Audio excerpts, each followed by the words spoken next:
right, ladies and gentlemen, we are going to the conversations now. We'll be starting our discussions for today. And our moderator is a man who has distinguished himself. He is a communications expert. He knows the ins and outs. He's an entrepreneur. He's a businessman doing quite a lot.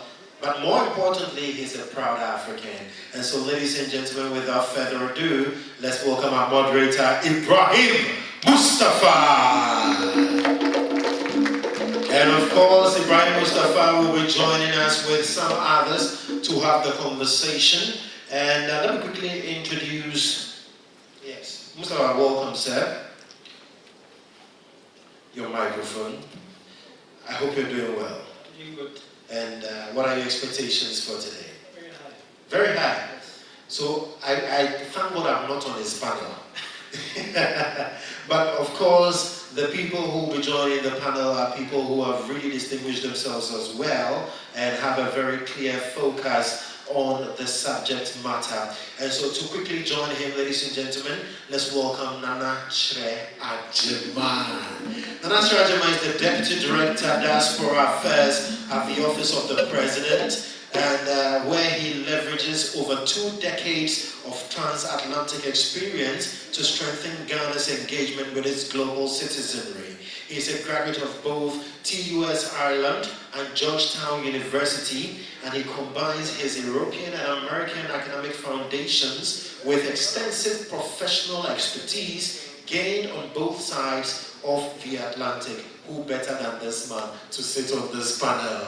All right, so ladies and gentlemen, also to join this particular panel for the conversation is Engineer Dr. Bright Sobe. Please, let's take a listen to his profile. Engineer Dr. Bright Sobe is a nuclear and materials engineer with expertise in nuclear energy and construction engineering, materials design and development. He holds a PhD in materials engineering. Also to join them is Gabriel Jallo.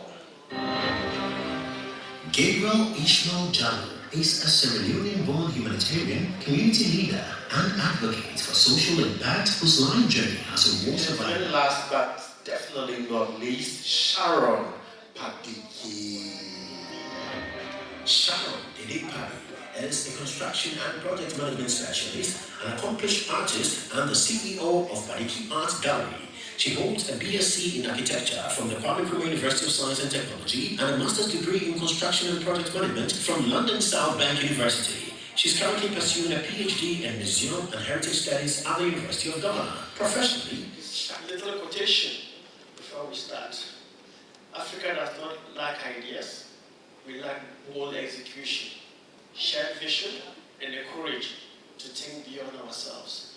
So whatever questions you are going to ask, whatever answers we are going to bring out, you look at the case over there and you speak to them because they are the future of Africa. It's time to start. It's time to make Africa again, and it's not time for stories. So the first question I want to start with all of you is that, what are we going to do now? What are we going to do next for Africa? We've seen all the problems. We've heard all the problems on TV or radio every single day. The time is now for solutions. So, we start with you.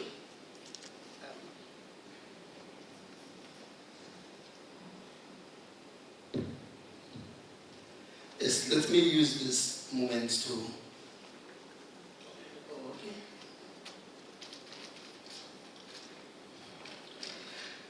let me use this moment to first of all thank Dr. Harris for making it possible again to congregate African in this very, very important time.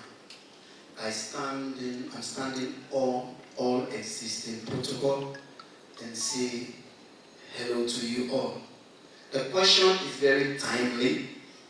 I just imagine when Dr. Kwame Nkrumah entered the hall and told his colleague, that was 31 African leaders in Addis Ababa, when he said, we either unite or we perish.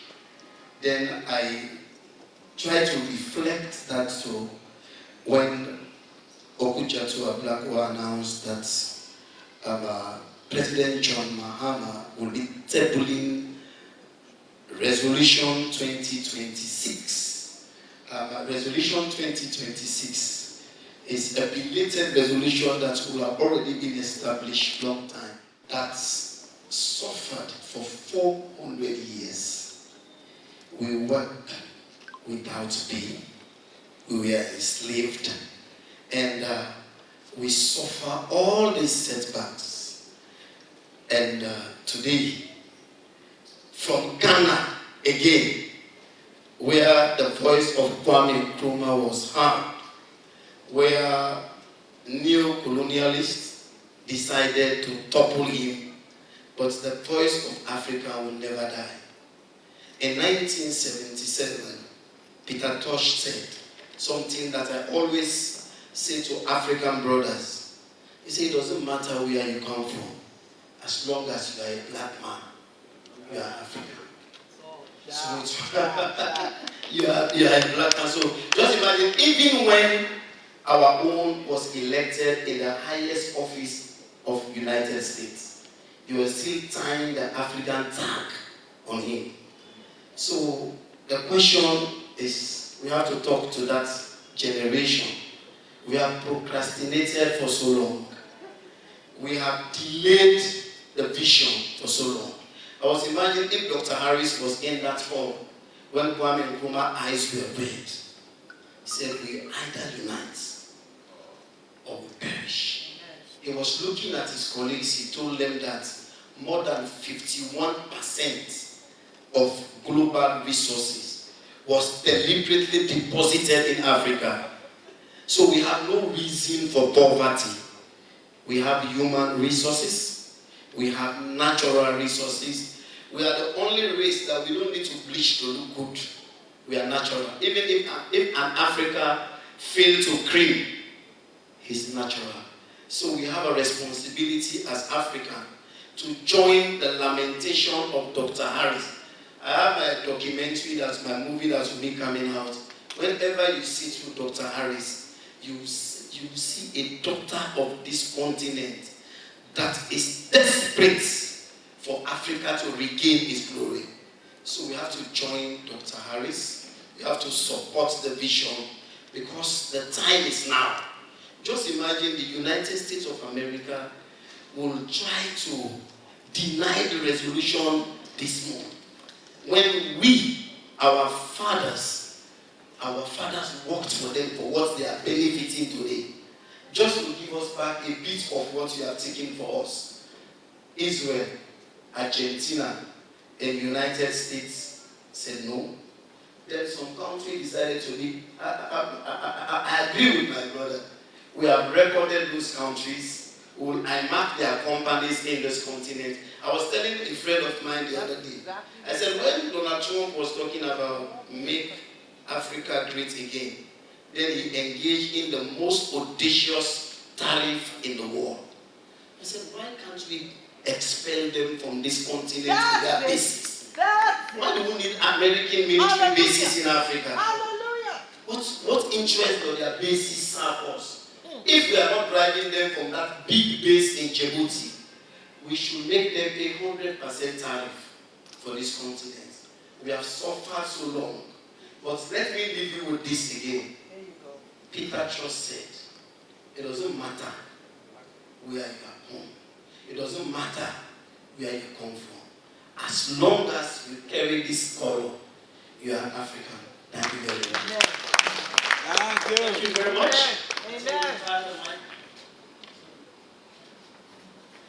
Yes, thank you, Mr. Moderator. I think it's better if we also make it more of a conversation than lecturing. So I want to also stand on all the protocols that were observed, and it's glad to see everyone here. I bring you greetings from the Office of the Diaspora Affairs, the Director, Kofi Ocherdako. He had wished to be here, but he couldn't make it. But it's good to see familiar faces and friendly faces here. So I'll just carry on from where our brother spoke, and he made very critical point. And last night or yesterday's motion at the UN has opened our eyes and our minds to where we stand in the world, who stands with us and those who do not stand with us. We now know our friends and those who have been pretending with us for so long.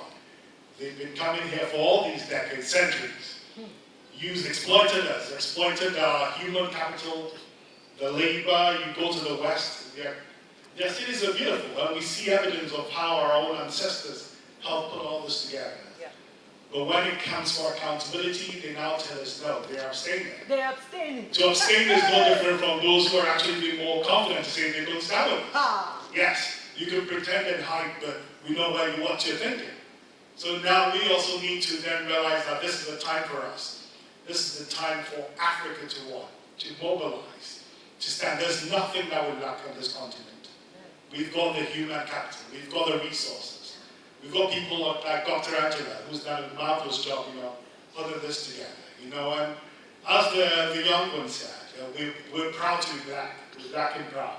So let us mobilize them. This is the future, These are those who will fight that war Stand up. those who will liberate the continent. That someday, when they start on this side and say they're abstaining, they will realize that now the people we brought up, the spirit in them has more or less liberated Africa. And Africa is experiencing its greatest days. So, not despair in the struggle. We will carry on with Osagyfo's fight to the very moment the heaven calls us, and they will continue to fight for as long as this continent is alive. So thank you once again. I'll pass it on.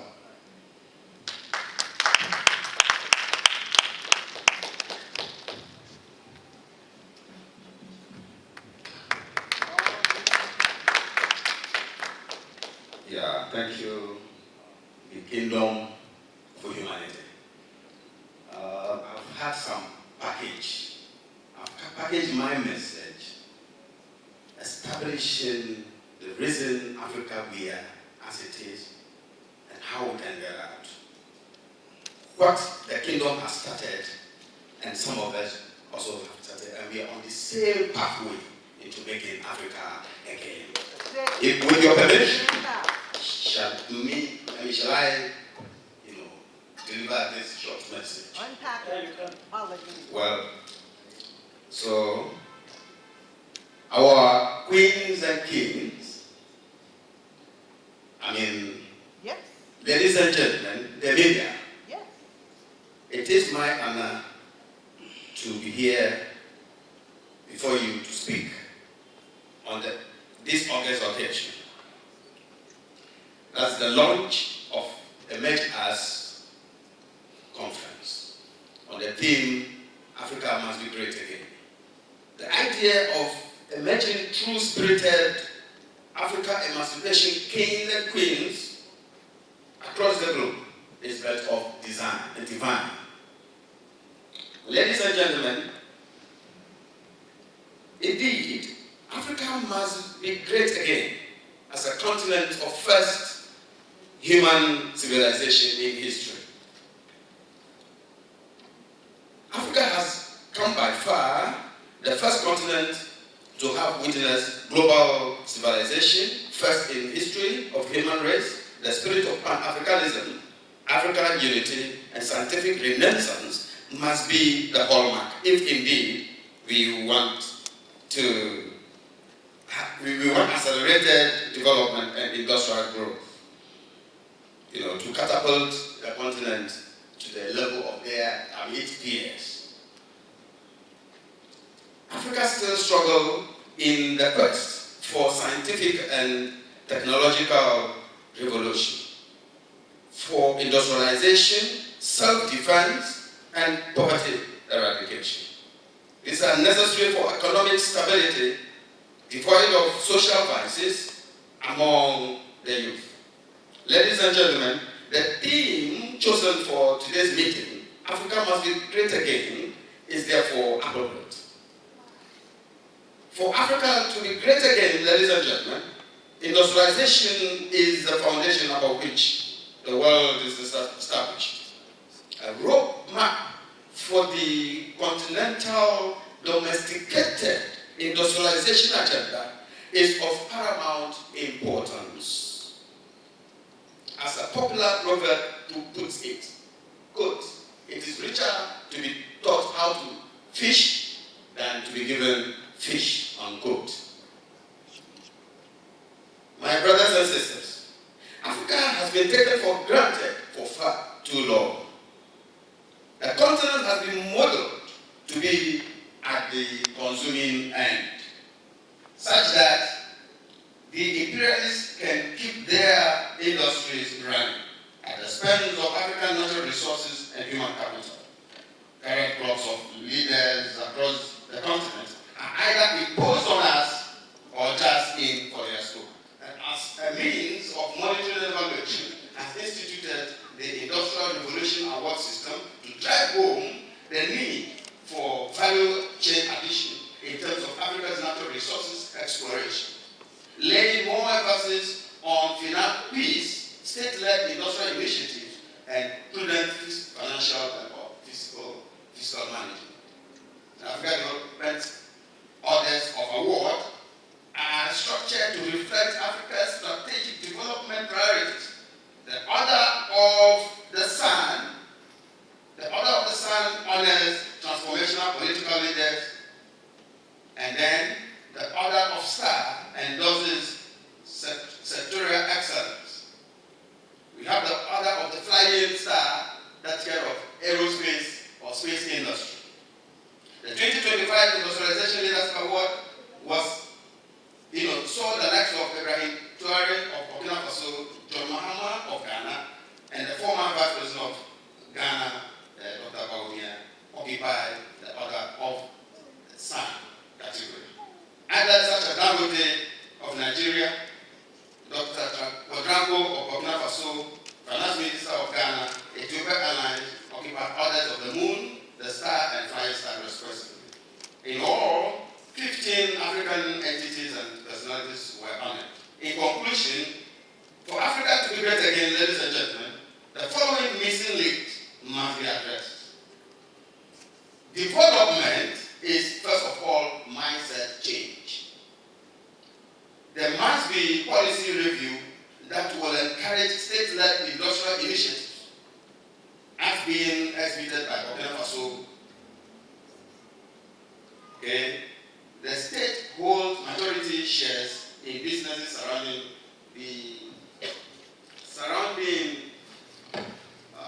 natural resources. Any business surrounding all the natural resources, the state must have, a higher percentage in it. However, public-private partnership is also encouraged.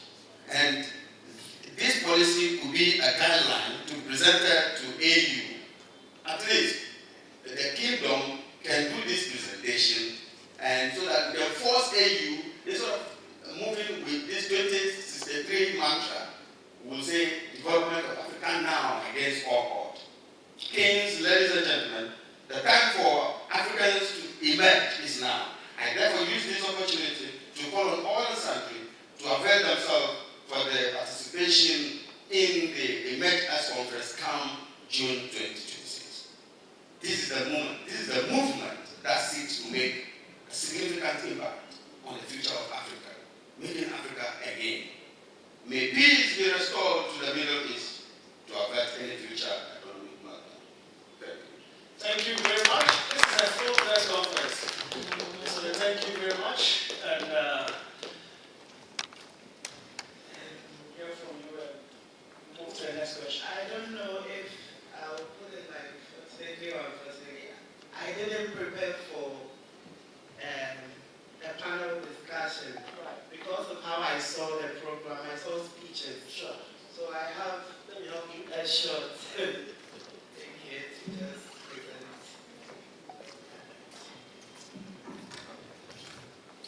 Please keep clapping your hands, sir. Okay, you can now stop. So, distinguished guests, Professor and Professor Wahid Musa, fellow Africans, friends of the continent, and all protocols observed. Today, March 2026, we are not just witnessing an event, we are standing at the threshold of a historic. Those true leaders among them are either killed or threatened if they dare lead continent in favor of the citizenry. It is time Africa was made to be great again. That is a dream, as attributed to Martin Luther King. I quote, "I have a dream," end of quote. Africa will be given loan only to, participate on a global stage in playing activities, right? And not production activities. Each year, if not AFCON, CAF, then it is FIFA. We build stadia, not factories. We gather to play, not to manufacture. We travel on planes, not made in Africa, to watch football. And our stadia have been built with imported materials.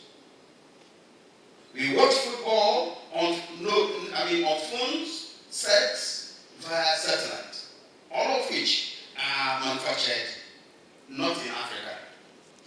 Majority of industries surrounding Africa's natural resources are in foreign hands. The state have either 0% interest or have less than 10% shares in those industries. Ladies and gentlemen, this results in capital flight, local currency depreciation, and tax hike on the citizenry. Meanwhile, our universities are churning out millions of workforces each year without any hope for job. Such as our children sitting here, they will finish school, the job is not there. Right? Why? All the avenue on our soil has been taken over by foreign, This has been the age-long model to keep Africa in perpetual poverty cycle and to remain under the control of new colonials.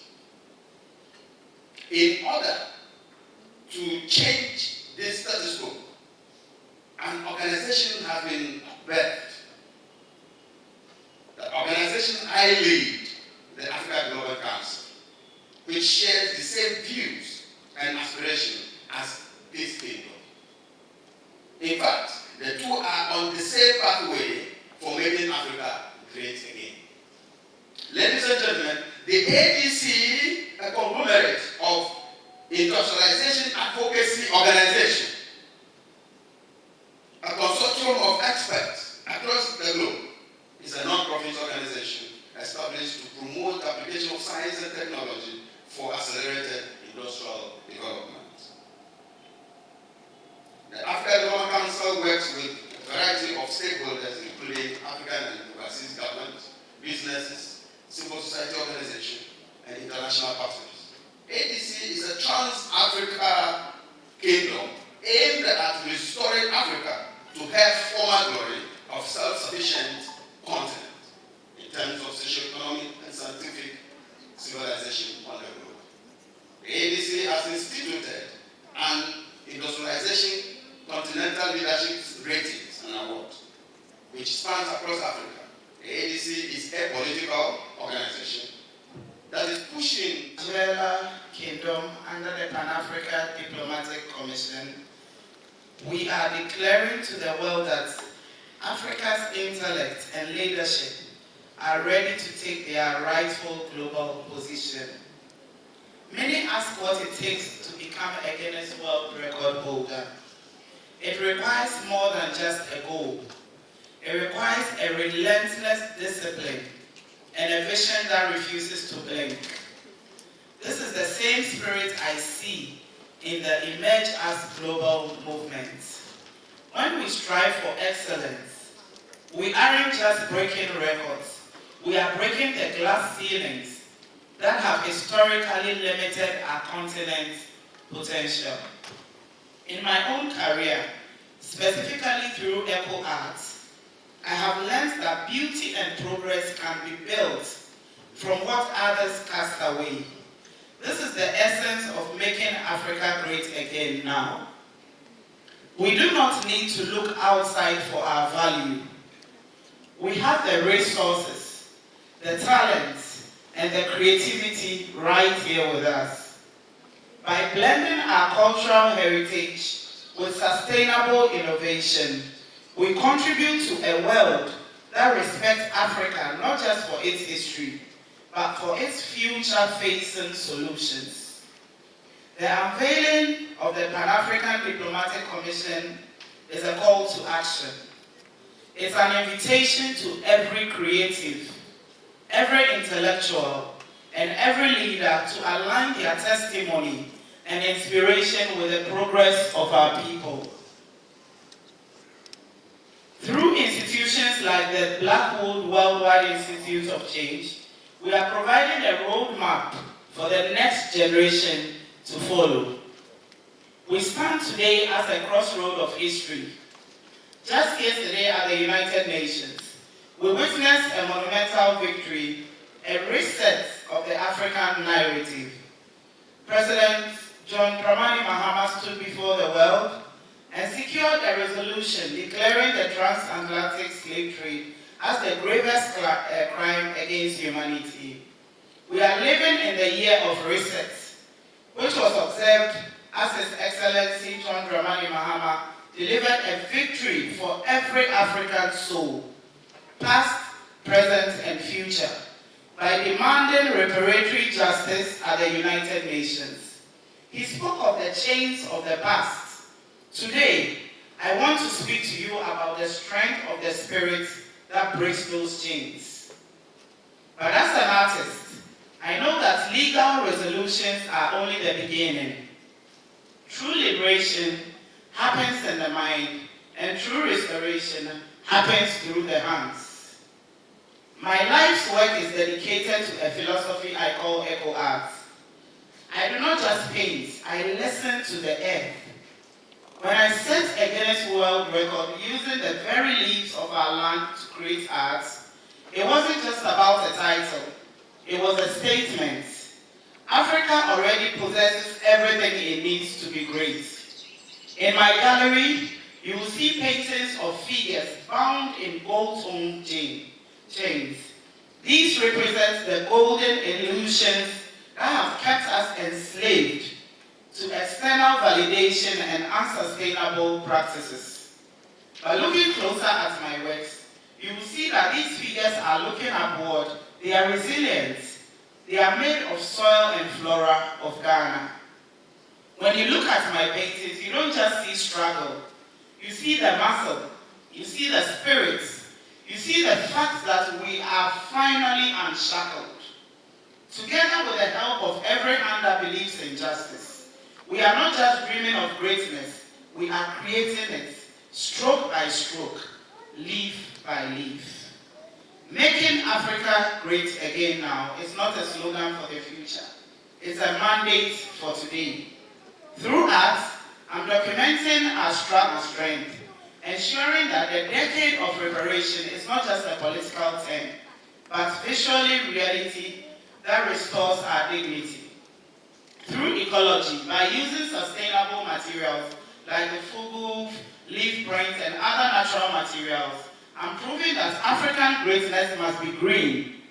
We cannot be great if we destroy the land that birthed us. And through collaboration, I cannot do this alone, just as the President needed the consensus of the UN. Africa needs the world to stop looking at us as a problem to be solved and start seeing us as the solution to be embraced. Amen. I call upon the world to support African creators, invest in our galleries, respect our intellectual properties, yes, and also guide us in our creativity journey and make sure that they bring out our art, which are stories. Yes. You know, the arts are storytelling pieces Yes. for our next generation. Yes.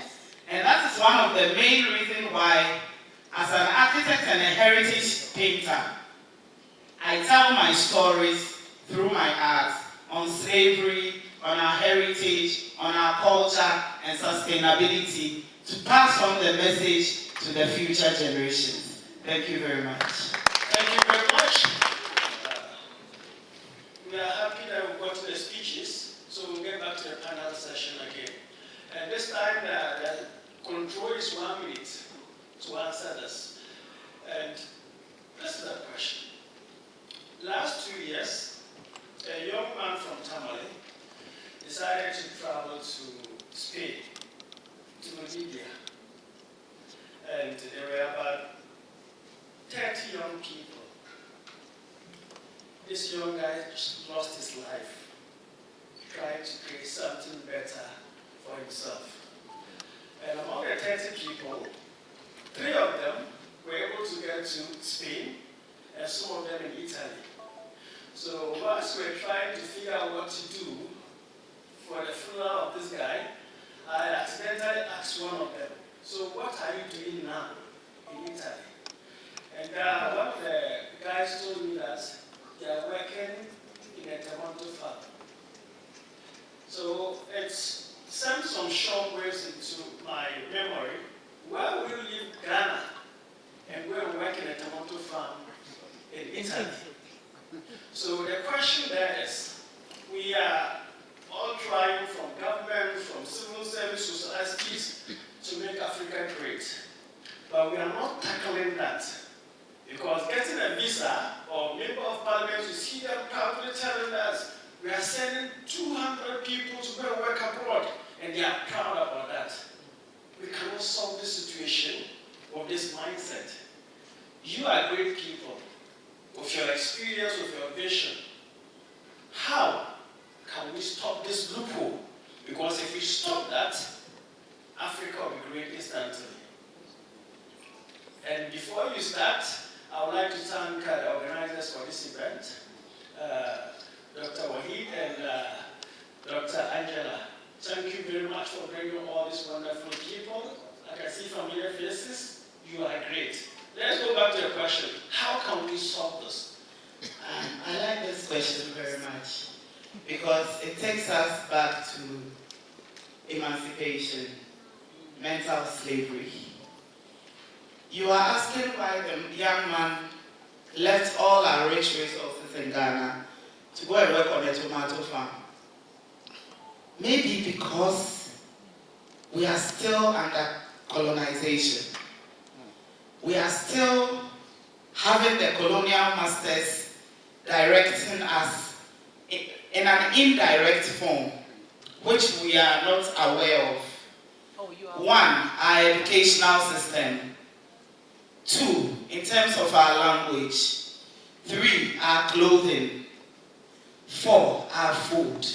Are we projecting it as Ghanaians? Are we showing our pride, our national pride, in all these items that I mentioned? I don't see it that way. For instance, let me use myself as an example.